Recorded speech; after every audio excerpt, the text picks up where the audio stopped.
How do I come up with the value of my mobile home park? Well, most mobile home park owners have no idea what their property is actually worth. They're guessing. They're relying on outdated rules of thumb.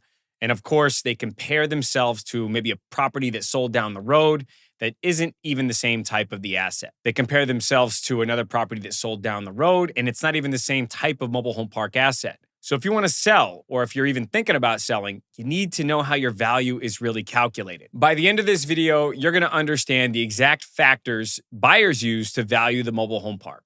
You're going to know how to estimate your price range, and you're going to learn which numbers matter the most, which ones barely move the needle, and which ones will increase and maximize the value of the asset. You're going to walk away with a clear method so you get a realistic valuation if you're ready to sell your mobile home property.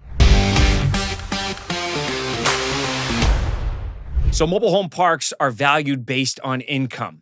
This is really important. It's not emotion. It's not curb appeal.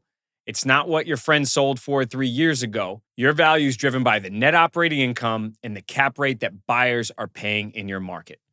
That's the core of every serious valuation. Now, what are cap rates in any given market? That's another conversation. An appraiser will give you a range of cap rates in your market. That's a very subjective number to the buyer and what they're willing to pay. The worse the mobile home park infrastructure or tenant base or the look of the mobile home park and the income streams, then the higher the cap rate. Buyers are looking for cash flow and profitability. The more that we can ensure that the asset will generate cash flow and consistent profitability, the more they're going to pay. That's why the cap rate would be reduced, because they're willing to pay a higher price and take less of a return, because there's less risk and there's more dependability and stability of the cash flows. So when buyers look at your park, they're going to evaluate three major components. First is going to be the income from tenant-paid lot rent. Lot rent only.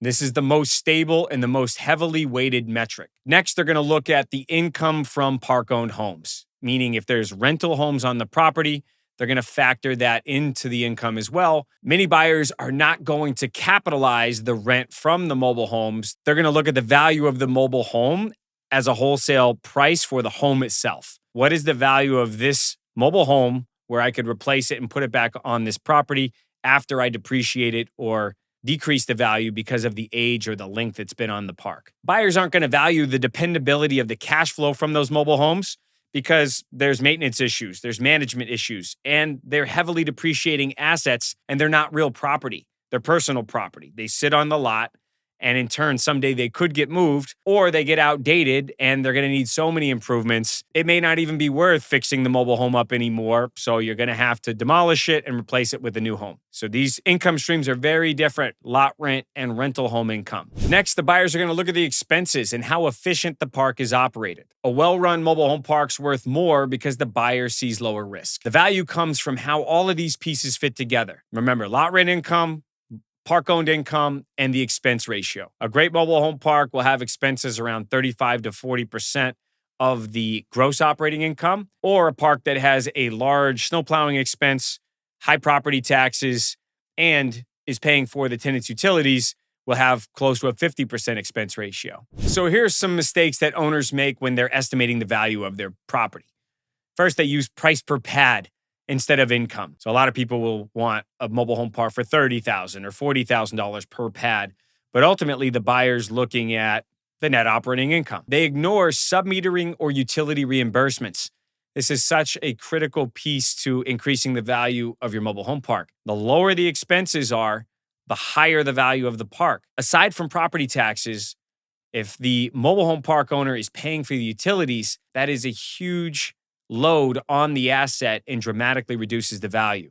So focusing on submetering and billing back the utilities to the residents and having them responsible for their water, sewer, and power bill makes the property more efficient and drives up value. Many owners overestimate the value of their mobile home park due to the revenue from rental mobile homes. Buyers don't want mobile homes that are renting in the community. Buyers want tenant-owned mobile homes where the tenants pay the lot rent. So capitalizing the income from park-owned mobile homes is an inaccurate estimate of the value. Appraisers and banks acknowledge this as well. They will not capitalize the rent from the park-owned mobile homes. They'll just capitalize the rent from the lots. Now you want to separate out the rental mobile home income and the lot rent income. So if you do have a mobile home park with a lot of mobile home rentals, you're going to want to separate the value on the rental homes, factoring in a fair market price for the value of those mobile homes themselves. And then you're going to capitalize the stream of income showing the occupancy on all the occupied lots, including the lots that are renting the mobile home, but they're also renting the lot as well. But that's two separate valuations. Many owners make the mistake of underestimating the operating expenses of the property. You're going to need a property manager. You're going to need a maintenance man. And if you're doing that work yourself, you'll have to factor in a cost for that because a buyer is going to hire for those services, and they're not going to want to buy a property where they have to incur a job to manage the asset. An appraiser will factor in the maintenance cost if you are maintaining the property yourself. That could be anywhere between $100 to $300 per pad, depending on if there's heavy snow plowing in the area. But that maintenance cost on a 100-unit mobile home park would be $150 per lot annually as a maintenance expense that they're going to reserve. So it would be $150 per pad per year times a 100-unit mobile home park is $15,000 a year. This would include the snow plowing, the lawn care, and the general maintenance around the community.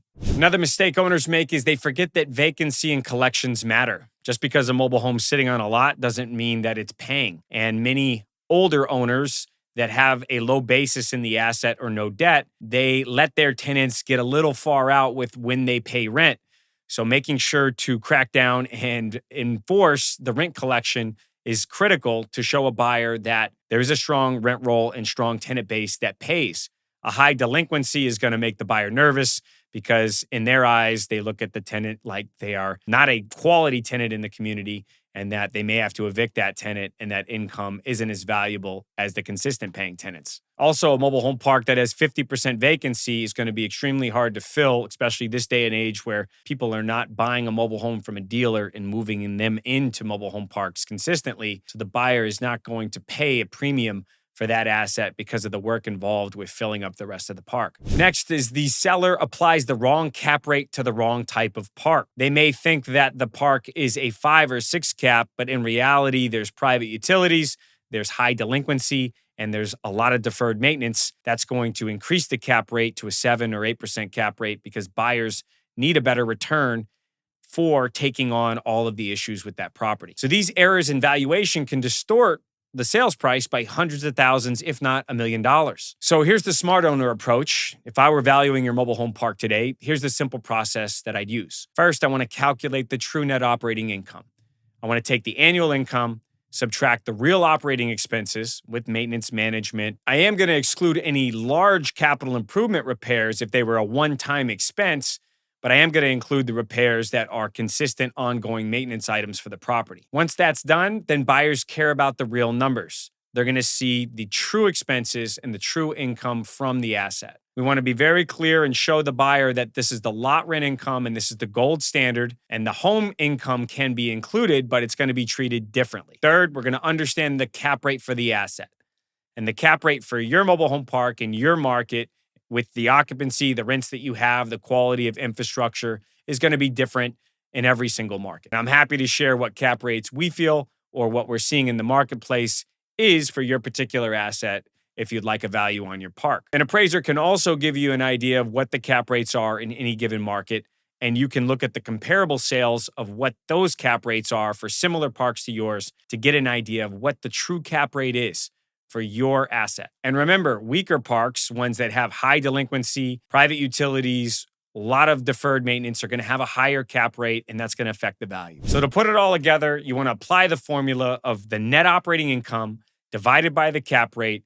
That's going to create the value. This is how buyers look at the price of the asset. And you want to add back in any premiums to the asset like strong collections, high market rents, clean, safe infrastructure, clear rules, professional management, room to raise rents or fill up vacant lots. All these elements can help the buyer value the park at a premium cap rate. So I purchased over 100 mobile home parks throughout my career, and I've worked with a lot of property owners that believe the value of their asset is worth more than it really is. But once I looked at it with them and we cleaned up the numbers, we separated the lot rent from the mobile home income, installed the right management expenses and maintenance costs, We went in and showed them how to reduce the utility costs, how to get their books in place so they have a nice rent roll and nice accounting records. And they were able to install another rent increase before the sale of the park.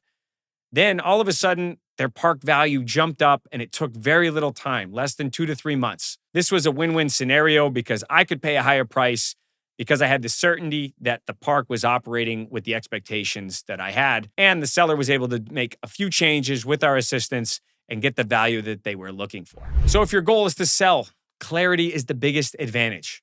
So first, get to know what your net operating income is. Talk to your bookkeeper, your accountant, or your management team and find out what that number is. Once you have that net operating income, then get an idea what the cap rate is. Call us, ask a brokerage team, ask an appraiser. They'll give you an idea of what the market cap rate for your quality asset and in your region would be. And then be sure when you're coming up with that number, take out the value of the mobile homes and value them separately if you own the park-owned mobile homes. We're valuing the asset on the land income only. So when your numbers are clean and your operations are tight, buyers see stability. That stability sells the mobile home park for a premium. This is how you're going to protect your time by not doing improvements or management activities that won't deliver any value. Ultimately, the goal is to get the highest price you can for your asset. And that's how you negotiate from a position of strength. In the next video, I want to talk about seller financing strategies where by seller financing, you may be able to defer taxes and also get a premium price for your property.